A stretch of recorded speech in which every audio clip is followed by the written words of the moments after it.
what else changed? So you put people in the right seat, got rid of the toxic employee. Anything else that you saw that you said, this is what really unlocked that growth? Decisions by data. It was like, you're not doing your job. Well, yeah, I'm talking to people. I'm doing this stuff. Actually, it's not the outcomes. It's the leading indicators that were looked at. So for example, you've got a company like that says, okay, we're getting these leads in. And the good news, they're getting a lot of leads. So marketing was working. Let's get somebody into an appointment that makes sense. And when it doesn't make sense, we figure out a way to, hand them to somebody. So process. Who's doing the call? Who's getting the call? What are you saying the right things to the right people so that they're either into their first appointment or not? The or nots was just as important to say, hey, look, Mr. Smith, I'm not sure we're right fit for you. That there was a way that anyone, pick up the ball and run with it on a Tuesday when they hadn't done it since Monday. It doesn't mean you have to do 14 years of experience to have a sales conversation. It was a singular, easy thing to do to bring them into that. So systems and processes and data, when they're coming from this type of advertising or seminars or whatever it was, how many of those make it to the first appointment that actually close? I don't know, X percent, 20%, 5%. Great. What if we made that 1% better? So they're actually then using that data to say, okay, reality is this. What do we want? What would it look like 1% change? So my name is Dave Borland. I am an EOS implementer. And so what that means is I'm a business coach and I help entrepreneurs to get what they want. Essentially what that started I grew up in an entrepreneurial family. My dad was an entrepreneur several times over, and I knew I wanted to be that. In college, I wanted to be that. I didn't want to work for a big company. So I got out of college and started working in life insurance and doing all sorts of stuff on my own and failing miserably. And finally, I started my first business at age 26. I built 4 companies, not including what I do now, 4 companies. 3 were strong successes. One was an absolute train wreck. The train wreck merged 2 successful companies, and we had no shared vision. We were working the wrong people, the wrong seats. We just started losing money like day 2, even though we've been successful companies separately. Started losing money almost immediately as we started to pivot to a new thing. Within a year, we were paying money to be there, so we ran out of cash, and we started putting our own in again. And the team didn't know it. We had about 30 people. They were not realizing what was going on. They saw us getting mad about something, but they were collecting paychecks while we fought at the top. Frustration, blame, tension. And we discovered this system that I use now called EOS. And EOS is it's called the Entrepreneurial Operating System. And what it lets you do is have a team that, you have a visionary that wants what they want, helping them get what they want through leadership teams. So the vision's clear and it's shared. And then the team is accountable and executing it well. And then there's what we call healthy, which is a cohesive, happy, healthy leadership team. So we needed that. We stumbled into that system, turned our company around, sold it to my existing partners. I wanted to try some new things. They wanted to go to a different direction with healthcare, marketing, and I want to do that. And so that's how this whole thing started. I had a knack and a desire to do this thing. And so one of my old clients in the marketing agency said, hey, can you do that thing you guys did for you? Because it really seemed to work. And that was 2015. Okay. So you had 4 businesses. The 2 that you merged ended up being the one that you struggled with. Was your first business a success? Kind of. No. Really?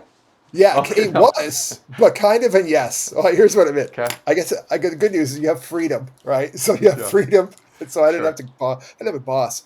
So I was making money, but I was also working a lot. So if we did the hourly wage thing, I probably was under a minimum wage. I learned a lot from that. Love that business. It was a software training business, and Okay. you don't need those as much anymore. But that was, nobody knew about computers, and I was kind of jazzed about it. But it was successful in that you started to learn what you don't do well and what you really love doing, and Yeah, you for still sure. try to do it all anyway. But yes, and I sold that business. It was successful. I sold it. That's Somebody awesome. wanted to buy it, which was great. But it just, in terms of what I would say scaling now to what I know now, it wasn't the same. Yeah. Yeah, Okay, so now you're living in New York, yeah. outside, not in Manhattan. You're living in Albany. Hmm. and you've got clients are not just in New York. So you just came back from California. Are they all over the U.S.? Is it particular regions? Is it you mentioned financial services? What Yeah. industries? Tell us Yeah. about that. I'm agnostic to the industry, which is fun. So I don't need to know the industry, but I seem to work with companies. So I typically, I'll say this to people, I really like companies that I can drive to. They're in my hometown, if you will, regionally, direct flights. And if I must, it's got to be a layover, then we'll have to figure something out. But I try to work with companies that are direct from Albany. And so there's only so many places you can Okay. go, which is fine. There's Right. plenty of people around, but ultimately you get referred out. And so it's like, you got to work with Dave. You got to work with Dave. And I have a my one of my my kryptonite things is saying the word no, and Mm. I don't know how to say that well. So yeah, I'm all over. So the kind of companies I work with, though, um, in terms of industries, manufacturing, financial advisory firms.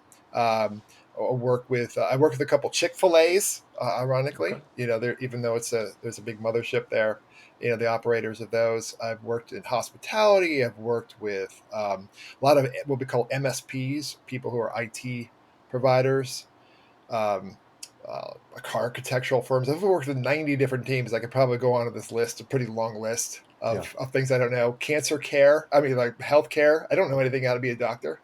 So it's, yeah, it's very interesting to see the inside scoop of what they are. So if someone is, what do you do? What problem do Yeah. you solve for them? So usually there's a visionary. I call that person visionary, the owner. There's Okay. someone there, and they have something in their head, and they think they're solving it by saying it out loud.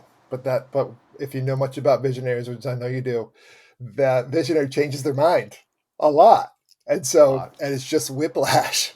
And so Hmm. what I help them do is finally get what they want. That's the words that I use. Through a leadership team, the idea behind that is you take what's in the visionary's head, we share that. It's got to be shared by those people, which means they have to have a say in it too sometimes. And it can be messy, but having a vision that's shared. So I help that leader, the owner, begin to share their vision. And what that means is they're going to come back to it and like, well, what does that mean? What does that mean? I got to get clarity on that vision. And we write it down. And that's a critical part. If you write it down and then you're like, okay, what has to happen to make that happen? And sometimes it's like, I had a travel agency once who said, they're doing $3 million a year. And he's like, we're going to be 150 million. It's like, you've been in business for 20 years. What's going to happen between now and I don't know, what was it, next week, next year, Right. when was this? And taking that idea and so making it what's accountable and executable. And so Hmm.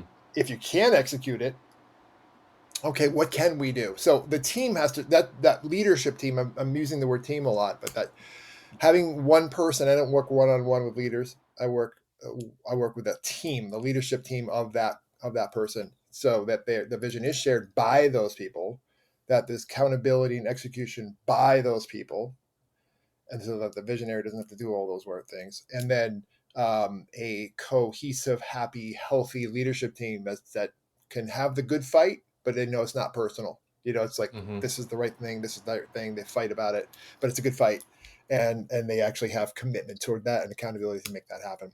So that's a long way to saying I help the entrepreneur finally get what they want, and that word finally might be the important part because they're usually just trying to push that rope uphill.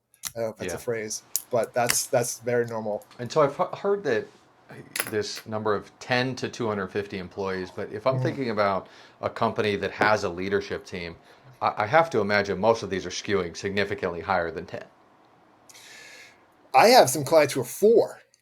Yeah, Okay. it's crazy. Yeah, So just the whole starting team is the leadership team. the whole way. It seems like it. Yeah, there's like two guys in the room, Okay. and it's like, should we just invite like the other two people in just because?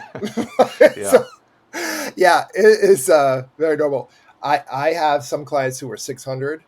Okay. Um, it was like that was a had multiple divisions. It gets too big.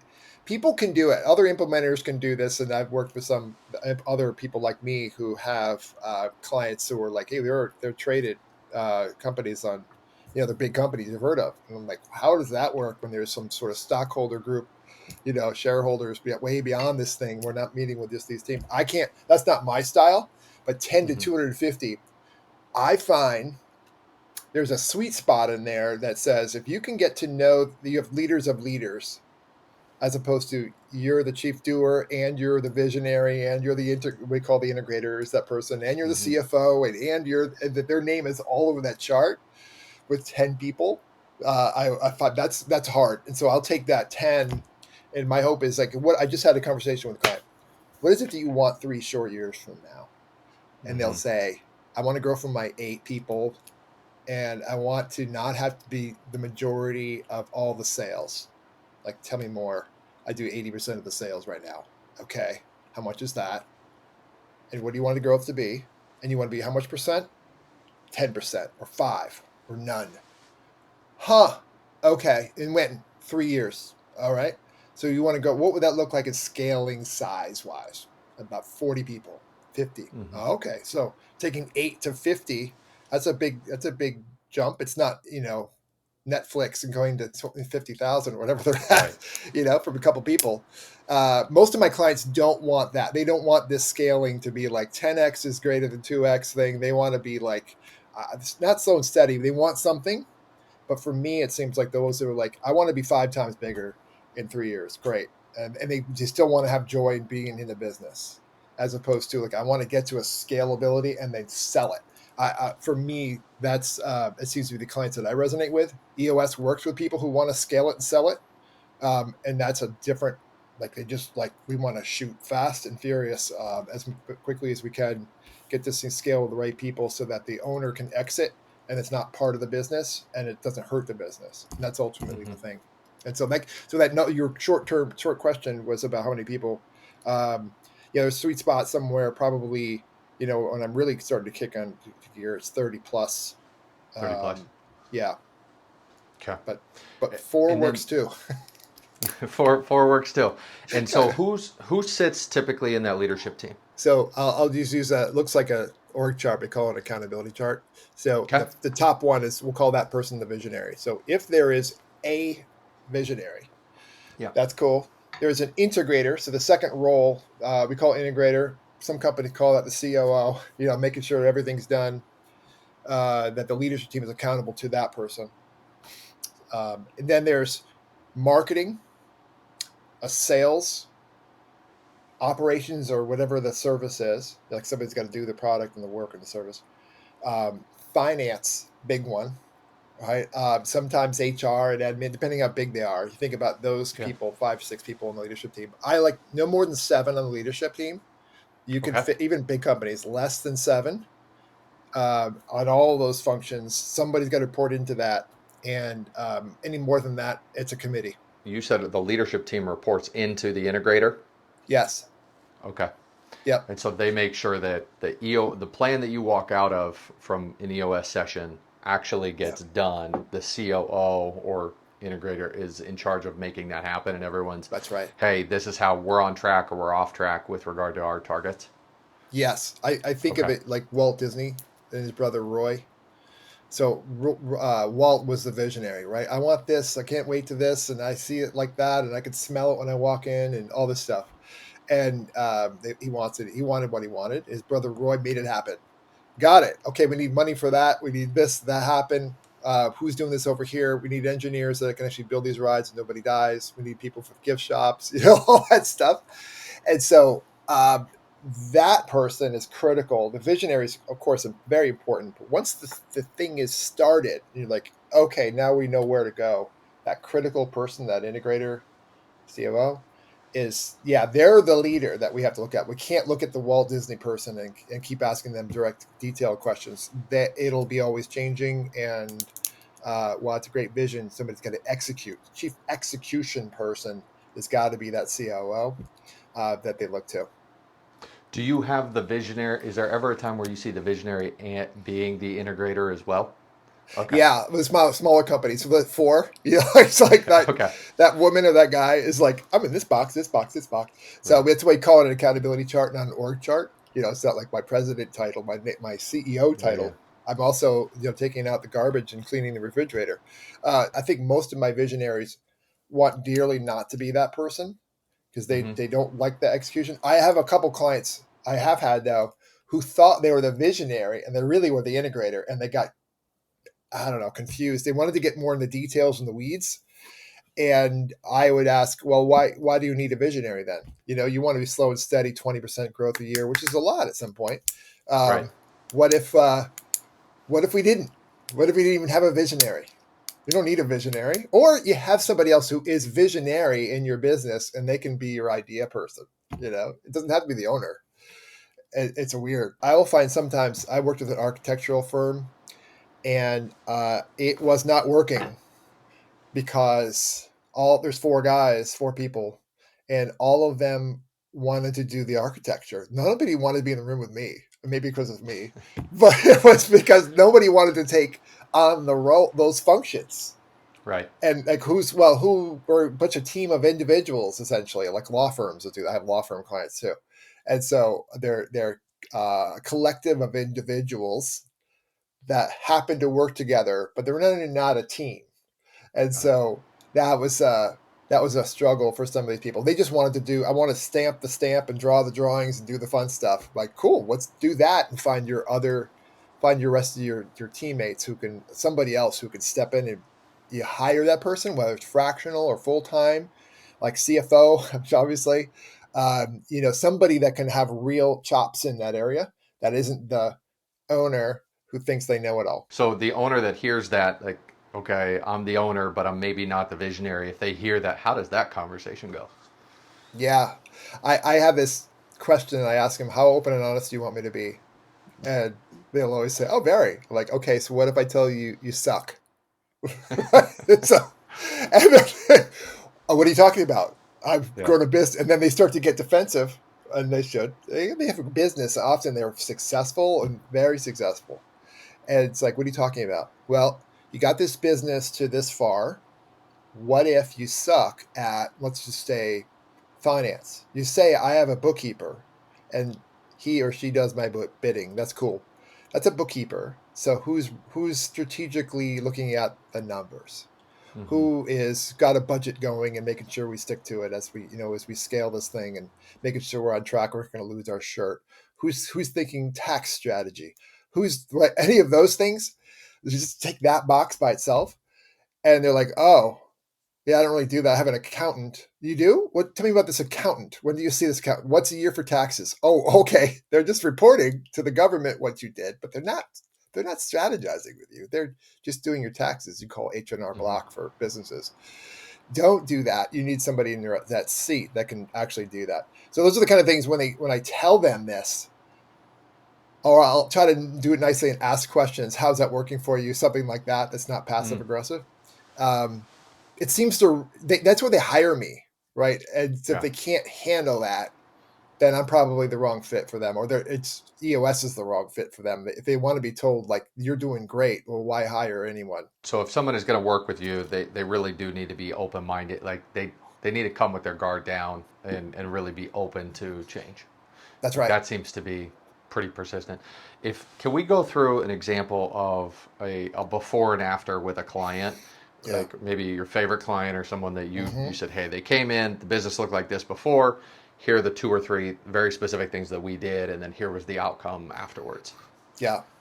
So I have many favorite clients. People will ask me who's my favorite client, and they're Yeah. like, I have many favorite clients. I'll just pick one that's top of mind. So I have this client that started with me. They had 7 people, and I think now they're at 35, and Okay. just a few short years. And it's a financial advisory firm, so they retirement planning.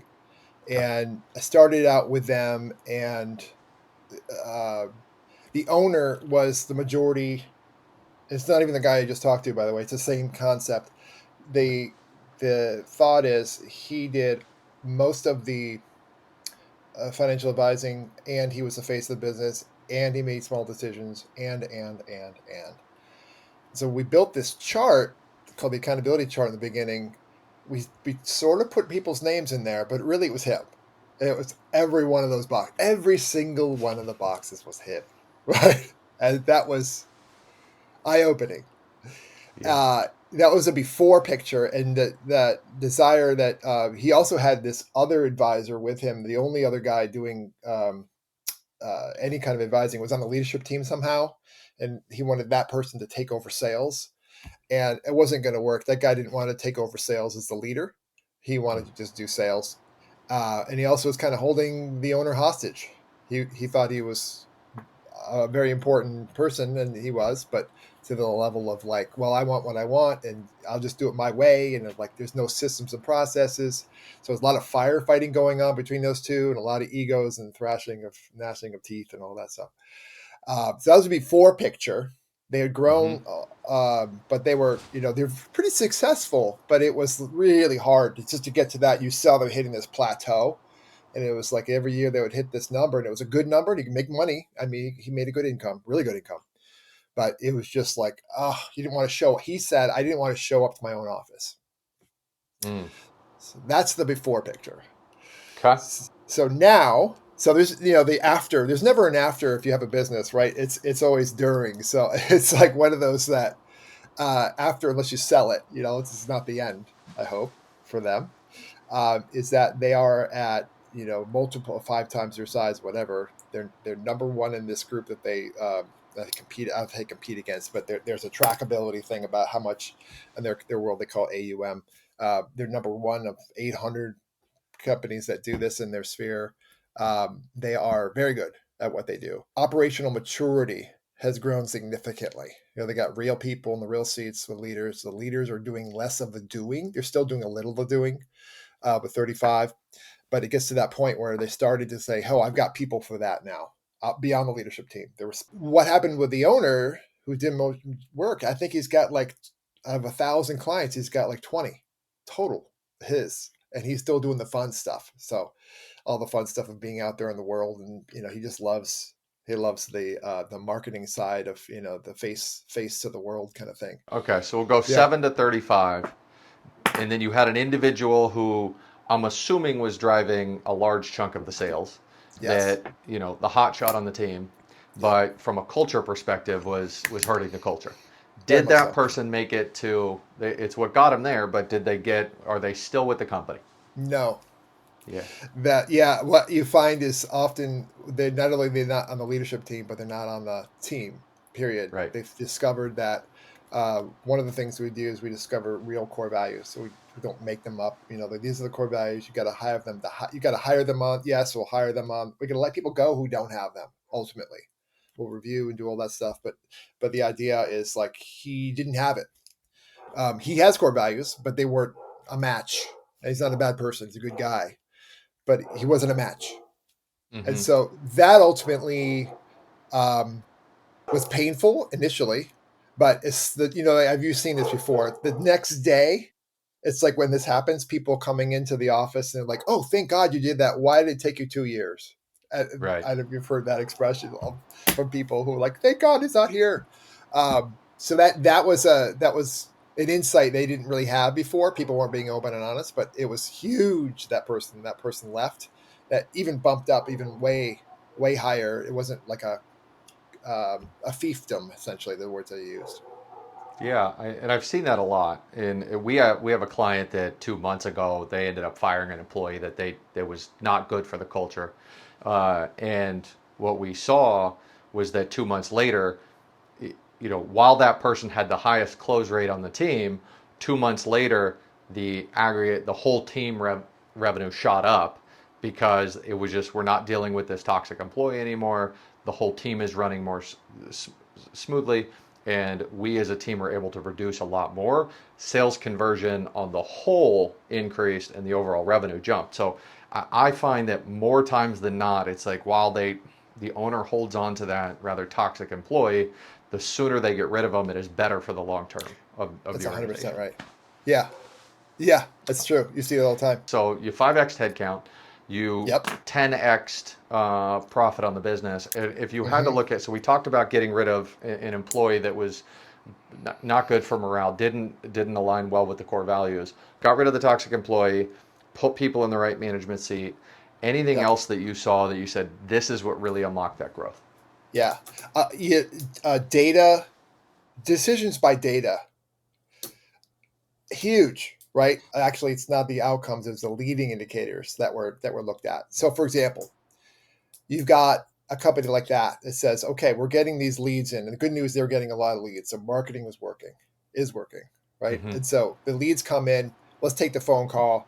Let's get somebody into an appointment that makes sense. And when it doesn't make sense, we figure out a way to, hand them to somebody. So process when it's who's doing the call, who's getting the call, what are you saying the right things to the right people so that they're either in to their first appointment or not.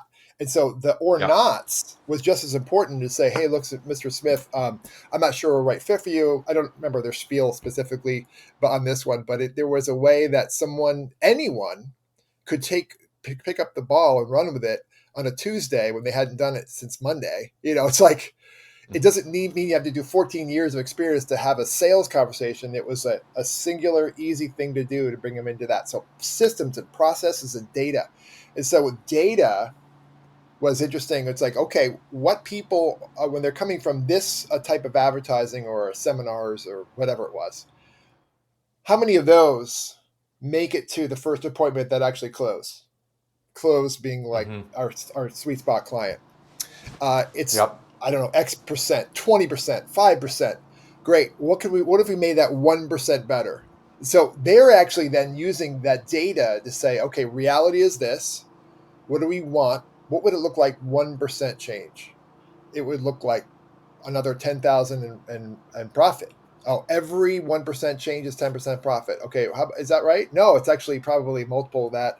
They do some math, and so they know what every dollar, every moment is worth without overdoing the dollars. So data is huge. And for data, that means you've got to say, okay, if it's not working, what is the things that have to change? That's called systems and processes, right? So yes, a Hmm. vision, shared vision, right people, right seats. That's awesome. How do we know? Data proves it. How do we know data proves it? Because they're following a process, right? It's just, Yeah. whew.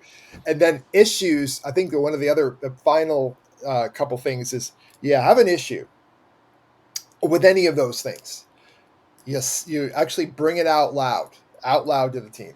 What's that look like? It looks like we have this problem with they're not closing. Okay, what's not closing? The kind of the right client's not closing.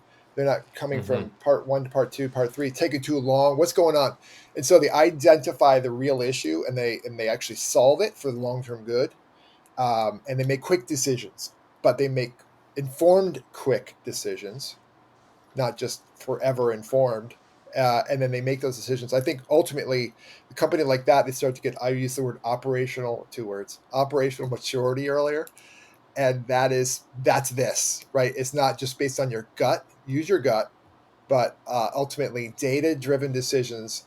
And when there's a data driven decision that says, hey, we need to make this process easier, we have one, it's written down, it's followed, and if it doesn't work, we change it up because data proves it or doesn't prove it, right? It's like issues, and if it's a person issue, we'll figure that out too, right?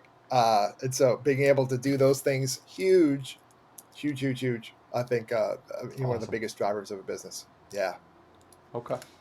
If we had to flip it on its head and talk about, we talk about clients that are good to work with you. If we had to say who is not a good client to work with you.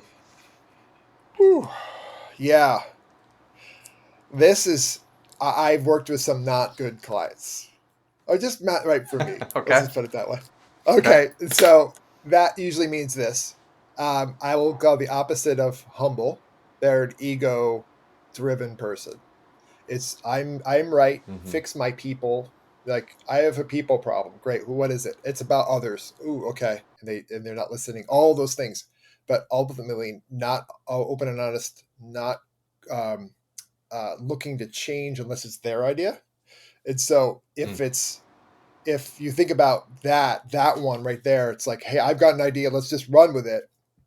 Okay, you're going to hear that forever. You'll always be in the business, always, right? And so, even people, the big companies, Elon Musk, Steve Jobs, name the person, right? They have people around them that say, wait, what if we tried it this way? And while they may sound like they have an ego, those people are like, okay, tell me why that's a good idea, and I'll go with it, or we'll try it. But where's your information from? They'll challenge, but it's not like they don't want to hear it. And I think the clients that it does not work, They don't want to hear it. It's deflect and defend constantly. Yeah. I use the Karate Kid example. You ever remember the original movie? Yeah, Right. wax on, wax off. And it's like deflect and defend. I'm moving my hands, deflect and defend all the time. And it's like with me, it's exhausting for the team. I know it's exhausting for me when I'm in that room. I can feel the energy. I want it more than they do. And Hmm. that is a fail like very quickly. Yeah, we had a leadership principle at Amazon called vocally self-critical, and it was a big deal. So Yeah, it was something that we lived by. You needed to be vocally self-critical. You couldn't just, love that. if you weren't perfect. No one was. All right, Right. so appreciate that. If for a business owner listening that's like, hey, I live in Albany Yeah. or in New York, or I want to work with Dave, like how would they get in contact with you? Yeah, great question. So I have a website. It's called growexceptional.com. They could check me out there. That is that'll get directly to my email and all that. And then looking me up on LinkedIn, certainly. Dave Borland. That's probably only one. No, I'm just kidding. There's probably a couple Dave Borlands. But it's a EOS Implementer. EOSworldwide.com/Dave hyphen Borland. That's hard to We'll put it remember. in the link on the Yeah, on there'll be the a link on for the that one. podcast. Make it a little bit Yeah, easier for you. Once they've got in contact with you, what does that look like working with you? yeah, great question.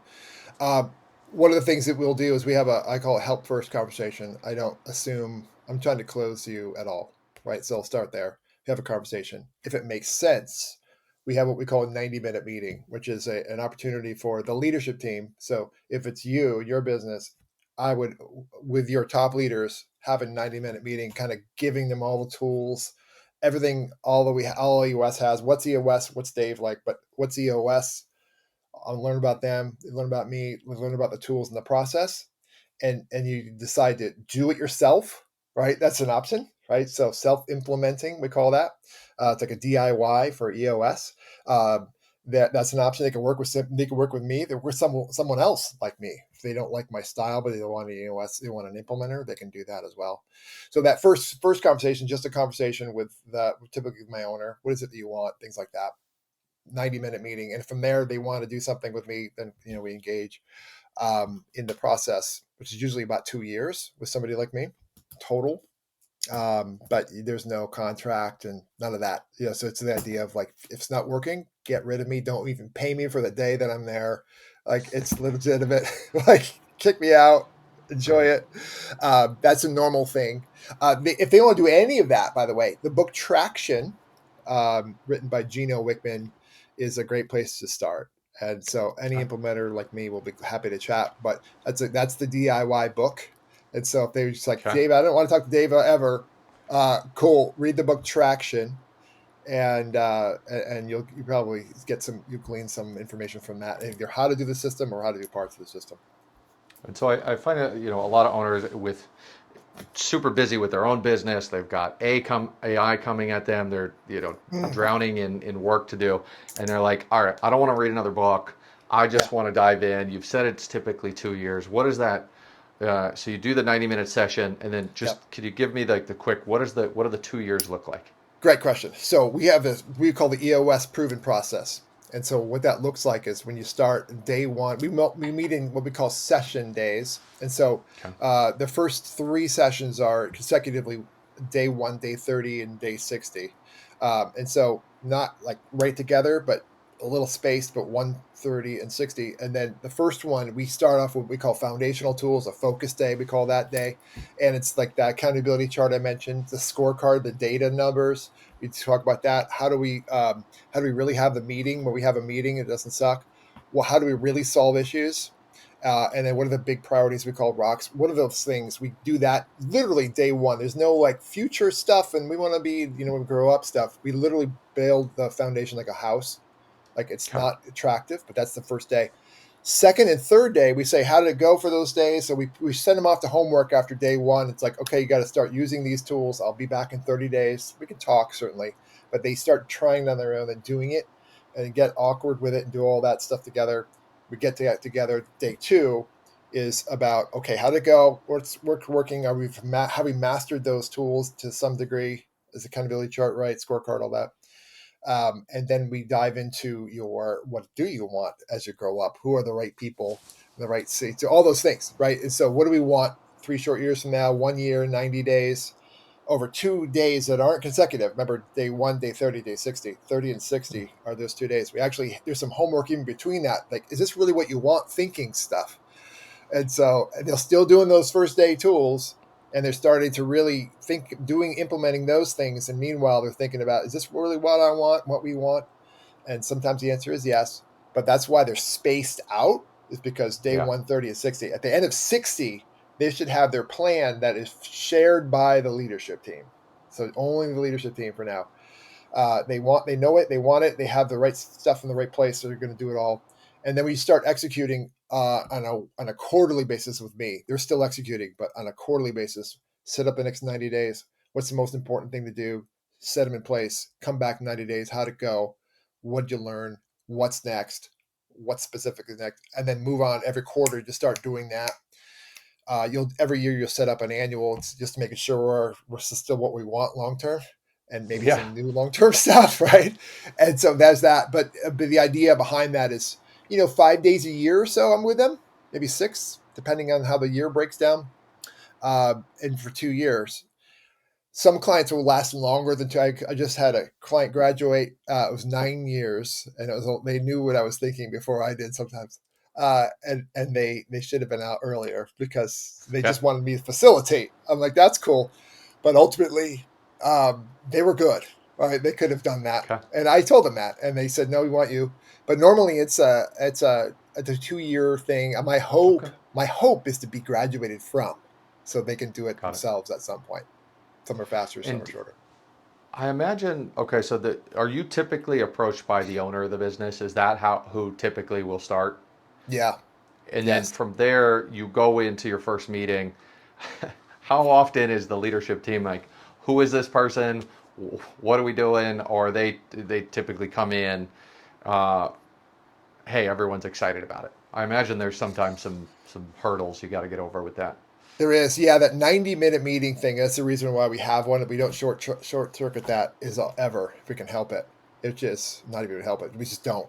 Hmm. The idea behind me showing up suddenly, what's this guy showing up here? What is he? Who is this person? And is he, it's called the owner Bob. Is he Bob's guy? Is that Yeah. no? I can't really be honest with him. No, I want to make sure the team gets they want to.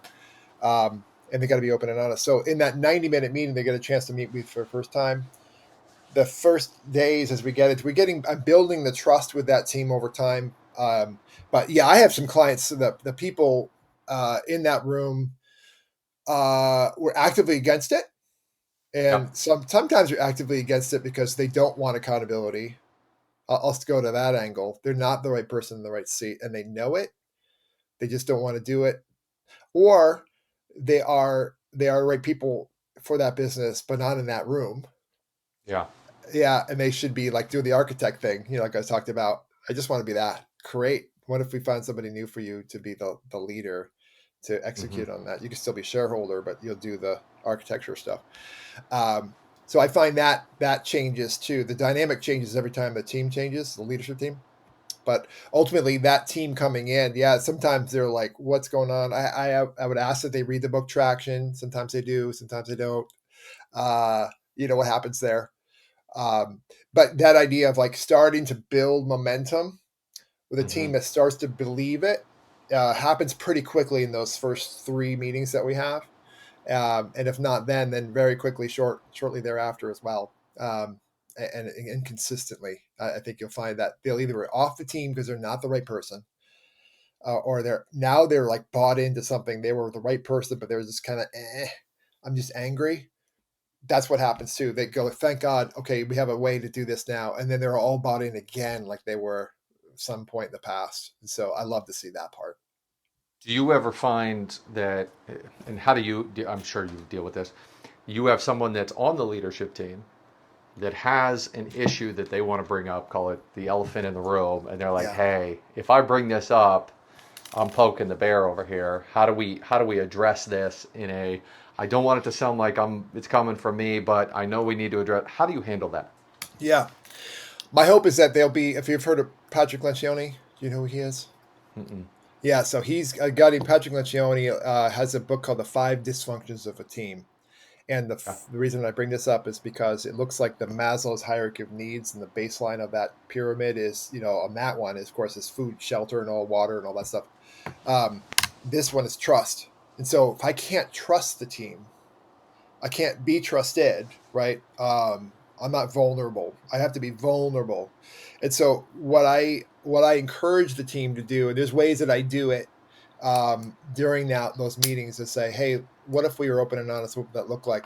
One of the ways that I do that is, and if you're people looking at this podcast, I can't see this, but I have these little cards that I'm have. One of them is here. It's what's one thing. I just have these cards, and they just ask questions.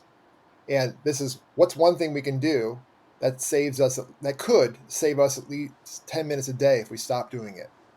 Mm. Or if we start doing it, saves us 10 minutes a day. Or who or what is wasting our time? Right? There's a lot of questions like that. Please write your answers down. And I have them do Yeah. that. And they do. They're always right. And they're doing this thing. And all of a sudden, it's like, okay, who wants to be the brave one? And weirdly, I don't know, this is human psychology. I don't know where this comes from. If I, the guy who does not actually pay them, comes in and asks that question, strangely, almost every time, they're open and honest with me, with the owner right there in the room. They've never been open and honest with that person in the room, but somehow, because they have the protection of their fearless coach that they've never met before, that it's like this it's eye opening. I always thought it would take years to get this kind of like open and Yeah. honest. Oh no. I asked that question, I write it out, and it's like, oh, the paper told me to write my answer, so I did. And so they do it, and they share it because Dave says to ask it, and they do. And I try to guide that framework into the owner to say, hey, if you really want change, you must be able to hear it, especially if it's about you. You have to be open. Like we talked about, open and honest. You have to be open to hear it, and you might get mad thinking that's not true, but it's their truth until we hear it, right? And if it's not true, then we'll figure that out next, right? Yeah. And so Absolutely. let's just hear that. So that, yeah, that's those are always a little fun but also a very dangerous thing. And sometimes in the beginning, there's always a brave person, and sometimes the other people have to watch that person go first. There you go. I love it.